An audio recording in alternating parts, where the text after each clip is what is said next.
Succession is a special type of show, and I think it's a type of show that we're not going to get again for quite some time. In fact, I don't think we've ever had a show like Succession. In terms of a show that is so confident in its own identity, what it's trying to say, its cast, I think we're going to be really hard pressed to get another show in quite some time that has this level of like edge and power behind it.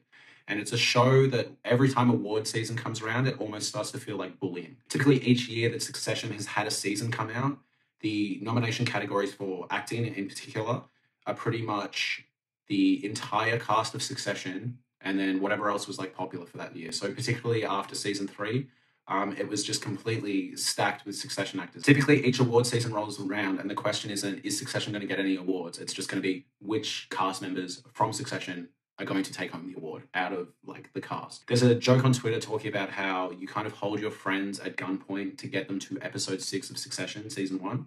What's the vote? My son. That was your best shot. You lost. I have some doubt. I'm in the middle of turning a fucking tanker! Yeah!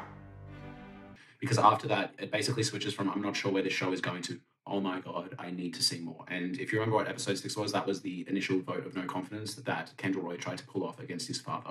And I think up until then, you're sort of like, all these characters are a bit shitty. All these characters are a bit selfish. I've got no one to root for. Where's this going other than just rich people suck satire? But I think episode 6, you almost get like a Luke Skywalker sort of character to get behind. Yes, he's very flawed, very arrogant, very selfish, very cringe too. But I think it shows sort of just this really powerful moment of like the rule book's thrown out essentially. And the reason I bring episode 6 up is what made that so exciting is they didn't wait until the end of the season to have a big event. There's a very typical, I would almost say a flaw with the way television operates, in which we normally get let's say a 10 episode season, and then you sit there and 6, 7 of the episodes almost don't need to be there.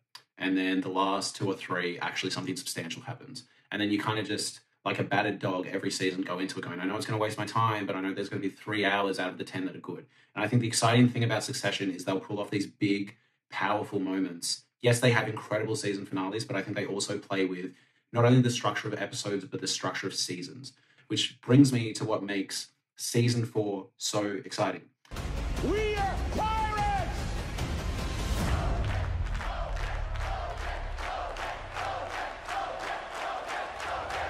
Now, the thing with Succession is we're in the 4th season, we're in the final season. The title is Succession. It is obviously very much about what happens to this powerful media company, Rupert Murdoch-esque, Fox-esque media company, or media conglomerate, sorry. What happens to that when the king passes away? I think that the show overall has done a really good job of presenting new situations, new family dynamics, kind of rearranging the chessboard constantly to not repeat themselves. The idea of season 1 is like, this old guy is essentially going to derail his whole company.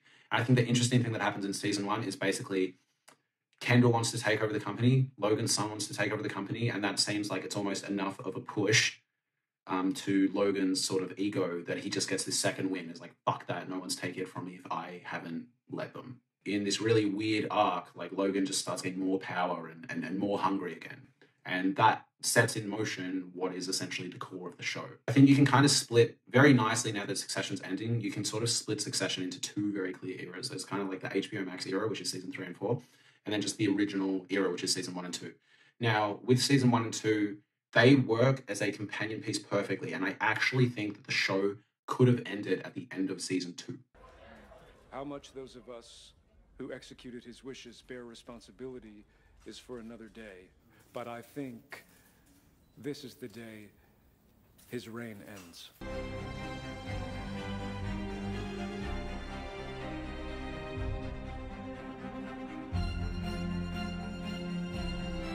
And I'm not saying I'm complaining. I love season 3 and 4. But season 1 and 2, if you go back and watch clips, you quickly realize it is way more focused in the office shenanigans, the corporate banter, and just kind of like people making business deals all the time. Now, when we entered season 4, I was very excited. Then I found out that it was going to be the last season of the show, and I got very, very, very sad and very concerned. And I was like, this feels like a rushed decision. I didn't think at the end of season 3 we really had worn out the show's road. I thought we had plenty more to explore. I thought it felt almost like it was this incredible show that we're watching in the golden age sort of get into gear and really get exciting. So we enter season 4. Tom's fucked over his wife, and as a result, the rest of the kids. And episode 1 is a great reintroduction, but I will admit, I was sort of sitting there in episode 1 going, well, how on earth is this going to be the last season of the show if we're just getting started with a bunch of new, like, oh, we're going to start the 100. Oh, we're going to buy Nan and Pierce. I was sort of like, oh, is the show just going to do typical Succession stuff for a season and then end? Like, what's going on here? Obviously, on rewatch, this feels like very stupid fear. But yeah, at the time, I was like, yeah, that was a really well done episode. But aside from the Tom and Shiv scene, which really felt like a big kind of substantial growth change moment, I was just kind of like, yeah, this feels like typical Succession. We're going to buy this, we're going to do this. And it's just going to end up being that they get reeled back into their dad. But something sort of changes in episode 2. And it was obviously gearing you for episode 3. But in episode 2, it has like a different feel. It's a really exciting feel. But basically, Logan, what an episode for Logan. But episode 2, they start moving these pieces in a way where, yeah, it's the same stuff we've done in the show before, but there's like a different, more personal, more somber, more sad, grounded feel. For example, the Shiv and Tom stuff has gone from like a very funny and kind of laughing at how awful they are to each other sort of dynamic to actually being genuinely hard to watch, miserable, and like draining. So it's escalated from like, Tom being a bit simpy and being like, oh, I've counted your ovulation cycles. I think I'm just most horny when you're most fertile, That's how it works, right? And now it's like he's like getting rid of all the possible lawyer candidates she can get for the divorce. And it's just starting to get a different feel where you're like, oh, this show is getting darker and more broody and more serious. And that's no more better explored than in that incredible karaoke bar section, where for what feels like the first time in the show, not only is the dad like apologizing and trying to meet them on a human level, but he seems actively concerned for them. You do, Pierce. Be a fresh start for all of us. It'll make things better, and it starts there. I thought you'd be interested in an apology. I don't do apologies.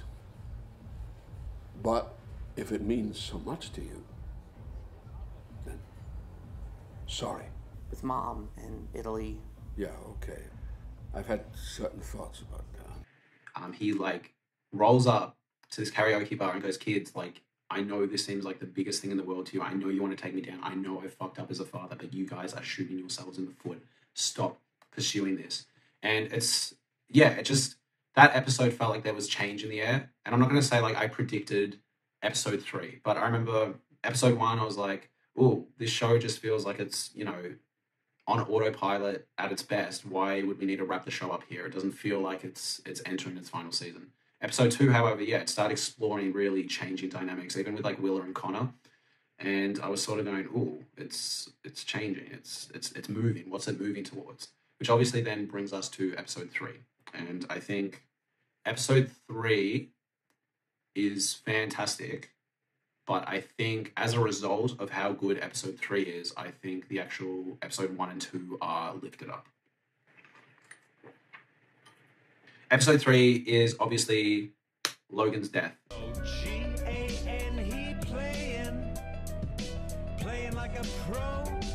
C-L to the O-G, dude be the O-G. Now, going into season 4, I was like, why end the show? And if they're going to end the show and it just ends with Logan dying, like, there could be a whole show after that. We start episode 3.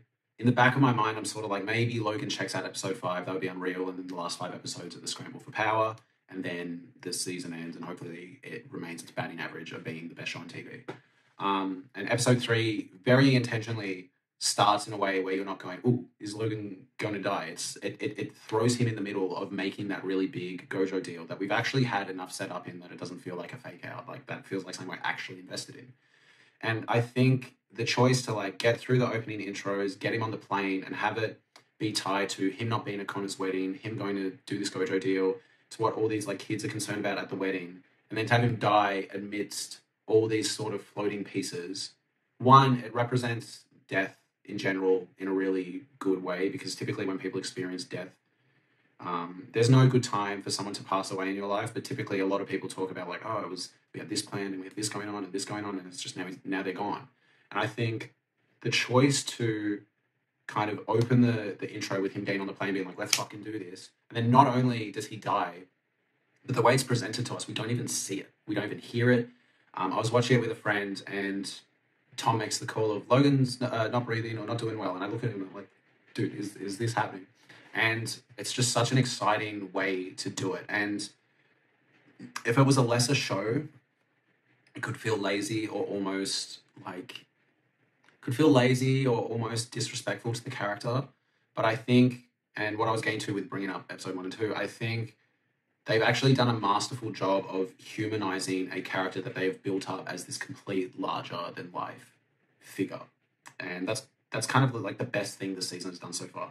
So for example, we had that incredibly like interesting scene at the karaoke bar where it actually like really humanized Logan on like a compassionate, actually almost caring sort of level. It almost seemed like he was a bit exhausted of the fight and was just like, look, I'm trying to appeal to you guys and actually help you guys. Like, please listen to me. And, you know, it even culminates with him going, I love you guys, but you're not serious people. I love you, but you are not serious people. I love you, man, but you're not a serious person. Well, it's just like him going like, look, we've had our fun. We've enjoyed the infighting. Logan obviously gets off on the infighting, but he's like, we got to call it. And so that was a really exciting moment. But I also think the choice to give him that like incredible and fucking like unbelievable speech at the ATN offices. It's like none of the audience watch ATN, work for ATN, and honestly, like most of the audience watching the show probably hate what Fox News and like the ATN equivalent represents. But I don't know, like watching Logan just like enter his like wheelhouse and just get fucking like so excited. They cannot believe what we said and the fact that we fucking said it. And like the speech like dips, like first he's kind of losing people and he's bringing him back, and then it just culminates. The music swells up and he looks the healthiest and the hungriest and like the most like motivated. It's the first time we've seen him like really smile and not in like a sinister, like he looks fucking like, you're fucking pirates! gassed up to like take on the world. And then next episode,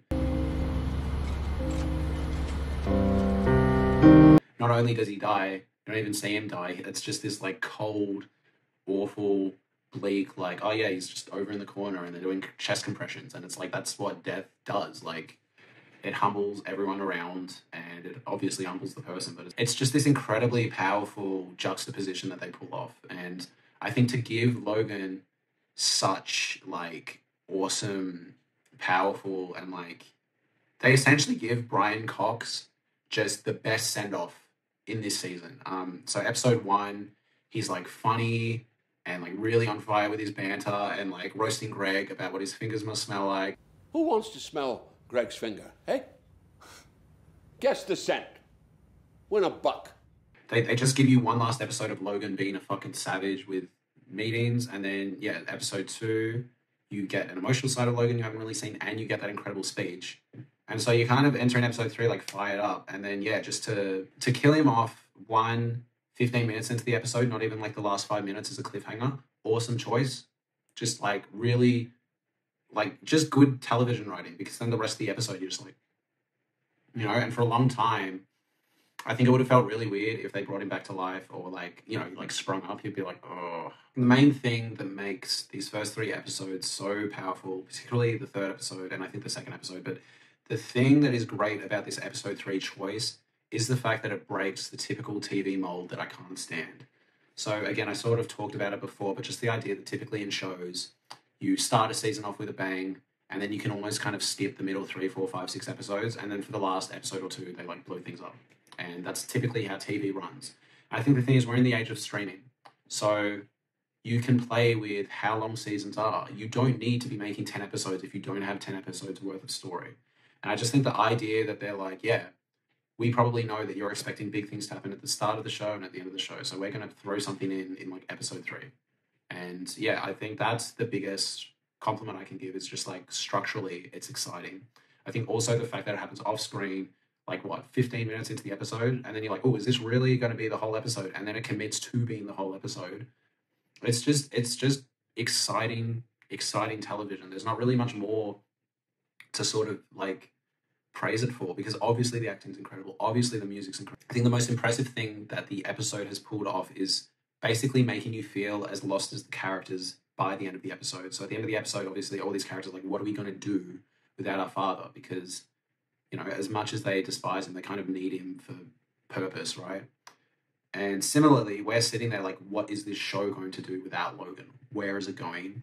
What are we going to see? And I think it's just such a cool, exciting, like no fucks given choice. And of course, Succession is the show that's going to do this, because Succession feels like the last show on TV that is not afraid to, I guess, have controversial humor, push at like both sides of the political spectrum, like very, very hard. And it just has this take no prisoners attitude that I think a lot of shows don't have anymore. I mean, you know, you watch Last of Us and it just feels incredibly safe. There's some really great episodes in that season, but it feels safe. Aside from Atlanta, I can't really think of too many shows that's operating in a way Succession does, where it just does what it wants, says what it wants. But not only that, Succession is like pretty much, it's not the most popular numbers wise, it's pretty close, but I think Succession is the most talked about show, and it's the most awarded show. And amongst adults, it's probably the most popular show, and it's just so biting in its satire. Some guy with an undercut just called me soy boy? Oh, don't worry, Greg. It's a nice safe space where you don't have to pretend to like Hamilton. It's so fresh in its structure, and I think, yeah, the choice to essentially kill off what it was posing as its core character for this season, Logan, 3 episodes in, incredibly kind of painfully and uncinematically, is so exciting. It represents the way it was done, a core theme that's been running through the show the whole time, which is you've got essentially the most powerful man in the media who can control, like, essentially who the next president is. But, like, you know, time and age will humble him eventually. And that was a sort of conflict that was very much set up in season 1, and then they dropped it for a while just so you could have kind of the games between the father and the siblings for 2 seasons, which has been great. And then almost once you forget that, like, his health was a concern, they just smack you with it. So yeah, I think season 1 opened with it was very much concerned with Logan's physical health. Season 2, they kind of dropped it. Season 3, they dropped it minus that incredibly good UTI episode where he kind of lost the plot a bit. His doctor's on the way. What the fuck is going on? It's fine. It's all right. What is that? Eat, please? That is an imaginary cat. Now, could you please fuck off? Yeah, that's the core of the show. The father's going to fuck over the kids are going to fuck over the father. But then you get to, episode 3, and it's like, actually, no. And yeah, as an audience, maybe like, well, what are we going to do now? So I think, yeah, the idea that Logan's death was inevitable was built into the show, and I think it's the way they pulled it off that was actually really exciting. Because obviously the show's Succession is about who's going to take over.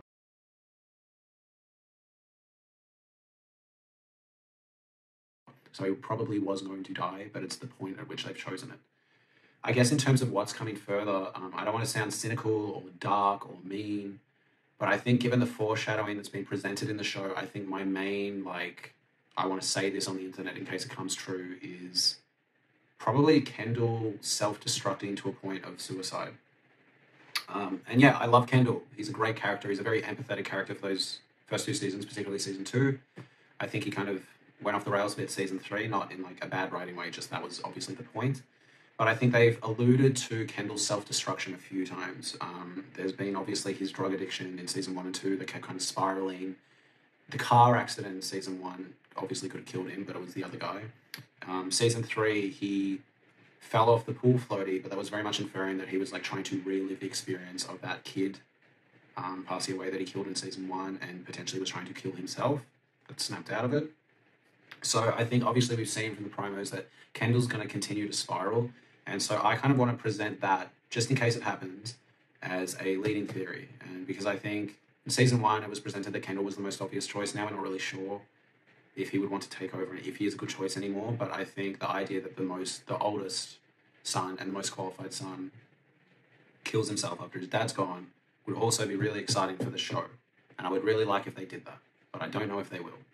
But I don't know. I think I think if they double down and they also kill Kendall as a result of suicide or self-destruction or whatever, after his dad passes away, I think Succession season 4 will be able to pull off being one of the strongest seasons of television we've ever seen. I think right now they've got, like, all the media's talked about it. They've got episode 3 as this is one of the best episodes of TV ever. But I think if they double down and Kendall also goes, because it wouldn't make sense for Shiv or Roman.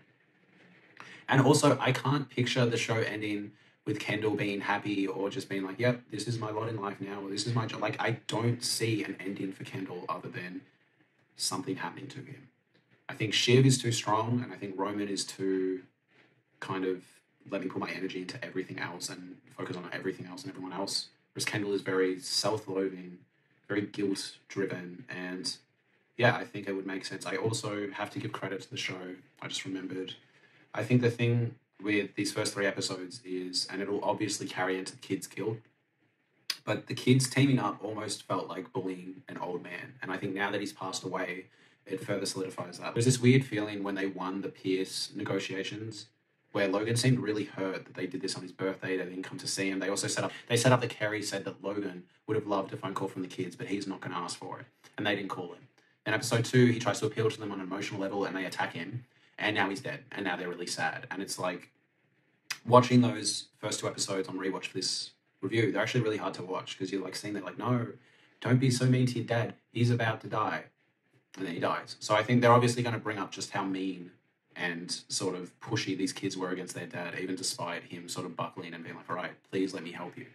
And I think that could very much inform Kendall's spiral. Regarding everything else, I think the show typically likes to operate in a very unpredictable manner. So I also don't think it matters. Like, who really cares about the Gojo deal and stuff? Like, the appeal of the show has never been the business aspects of it. It's not like a show like Billions where you're actually like, ooh, who's going to make the most money? It is a show that at its core is interested in exploring what a dysfunctional family looks like and the dynamics that are there, and basically how money will just propel those dynamics into a just ungodly level of dysfunction. Dinosaur, you barbecued him live, huh? Don't fuck with me! Hey! No! Don't fucking touch him! It's okay. Dad, It no! played well, okay? The word is it played well. It's okay. And so I think the most exciting stuff to sort of think about is just where are these characters going to end up on a personal level? Are Tom and Shiv going to patch up? Is Kendall going to self-destruct? What's Roman going to do without his dad? I think stuff like the Gojo deal is cool, but I can also just picture the show like giving up on that idea and then it becomes something else. But I think, yeah, I want to see kind of more personal stuff. I think the grieving process of this show is going to be really interesting because Logan obviously wasn't a great father and was a very menacing man.